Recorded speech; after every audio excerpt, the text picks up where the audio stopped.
회사나 어떤 조직에 맨 위에 있는데 의사결정을 하는 데들이 주로 이제 50대들이 하게 돼 있거든요. 네네.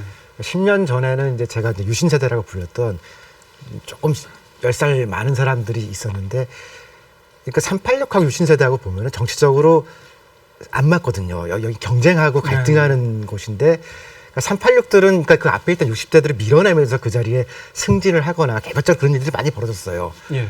근데 이제 앞으로는 문제일 거라고 생각하는 게 386은 뭐 그러니까 엘리트 집단만 놓고 보면은 단합을 되게 잘하거든요. 예. 뭐 제 얘기해서 좀 죄송하지만 그러니까 그런 특징이 있는데 그 뒤에 경쟁할 만한 집단이 없어요.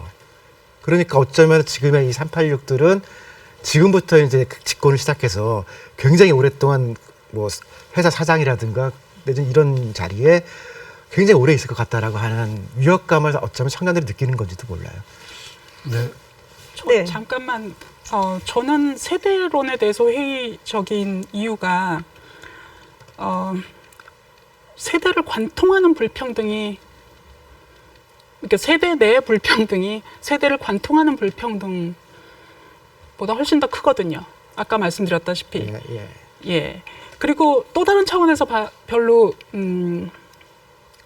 우리가 많이 생각하지 않았으면 좋겠다라고 생각하는 이유는, 그래서 그들을 공격해서 그들 일자리를 뺏는다 해서 그게 답이 안 되기 때문입니다. 386 일자리를 다 뺏으면 지금 20대 초반 정도가 386, 20대 중후반 한창 일할 나이의 청년들인데, 아빠 엄마가 다 일자리를 잃으면 정리상 그렇게 굶어 죽게 놔두실 수 없을 거예요. 어차피 본인이 버셔서 다시 또 뭔가 살려야 될 거예요. 그러므로 세대론에서 이렇게 그 문제 해결의 대안이 안 되기 때문에 반대를 하는 거고요. 저는 이 세대론은 우리가 조금 더 조심스럽게 봐야 된다고 생각합니다. 왜냐하면 왜 이런 세대론은 저는 엄청난 경제 권력에 집중하고 그게 파생시키는 여러 문제점을 잘 보지 못하게 한다는 점에서 큰 문제라고 생각을 하고요.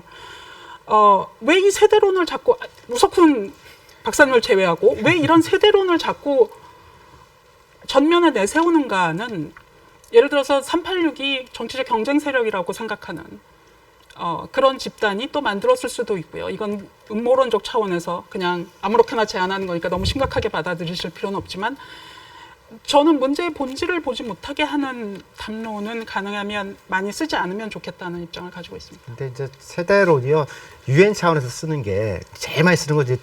자연을 정의할 때 다음 세대한테 우리가 빌려온 것이라고 자연을 그렇게 정의하거든요. 그러니까 시간을 보여주기에 조금 장점이 있어요. 그러니까 말씀하신 것처럼 세대 평균을 내보면 사실 뭐 어느 세대나 사실 위부터 밑에까지 다 있으니까 아무 말도 아닌 것 같지만, 시간으로 특징을 보면은 지역별로 볼 때 생기는 특징들이 있잖아요. 그리고 젠더로 볼 때 생기는 특징이 있는 것처럼 세대론이라고 볼 때는 또 어떤 특정한 몇 가지 사건에서는 특징으로 보여주는 걸 있거든요. 그런 면에서는 이제 보완적으로 쓰는 것이지 세대로 노동시대 다 설명하려고 하면 사실 잘 안 되거든요. 지역 차이도 크고. 그런 점에서는 제한적이긴 한데, 386들이 그냥 자리만 가지고 얘기하는 게 아니라 그 사람들이 조직 내에서, 기관 내에서, 정부 내에서 결정권이 많잖아요. 그러니까 이것에 대해서 어떻게 하면은 조금 같이 결정할 수 있느냐. 민주주의라는 측면에서 보면은 특정한 연령대가 독점하는 것도 맞거든요. 그런 점에서는 이제 정치적인 문제와 사회적인 문제, 민주주의 문제 이런 것들이 조금은 충돌적이면서도 같이 막 섞여 있을 것 같아요, 한동안은. 이거를 자꾸 이제 세대 갈등의 틀로 읽는 게 읽기 재밌고 좀 편하거든요. 쉽게 읽히고. 그래가지고 뭐 386 세대가 젊은 세대를 착취한다, 어떤 세대 착취 이런 얘기를 하는데, 굉장히 사람들을 오도할 수 있는 주장 아닌가 그렇게 생각을 합니다. 일단 또 386 세대라는 것도 저는 거기에 386 대학생도 있었지만 구로공단에서 일하시던 여성 노동자들도 그 세대입니다. 그 세대가 뭘 그렇게 그때 뭐 그분들이 그렇게 누렸나요? 그러기도 하고, 이제 저는 이런 식으로 보고 있습니다. 세대 착취라기보다는요, 한국 사회가 한 세대 동안 좋은 일자리라는 게 굉장히 들어가기 어려워졌습니다. 마치 성체와 같습니다. 대기업 시험이라는 게 무슨 고시처럼 돼가지고 여기 들어가기 어렵고 한번 들어가면 잘 안 나옵니다. 공무원, 뭐 교사, 뭐 우리 좋은 직업들이라고 하는 거 다 이렇죠. 여기가 성체처럼 돼가지고 여기 이미 들어간 사람들, 근데 그 들어간 사람들이 우연히도 먼저 태어난 사람들이란 말이죠.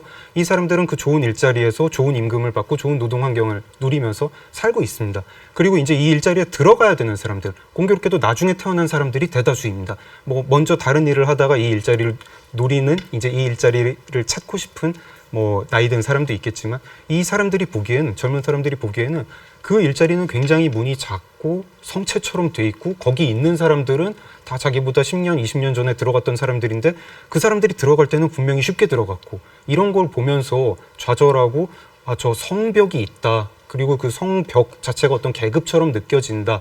이런 게 세대 갈등이라고 하는 우리가 지금 젊은 세대가 뭐 이렇게 나이 든 세대를 보면서 상대적 박탈감을 느끼는 그런 본질 아닌가 그렇게 생각을 하고 있습니다.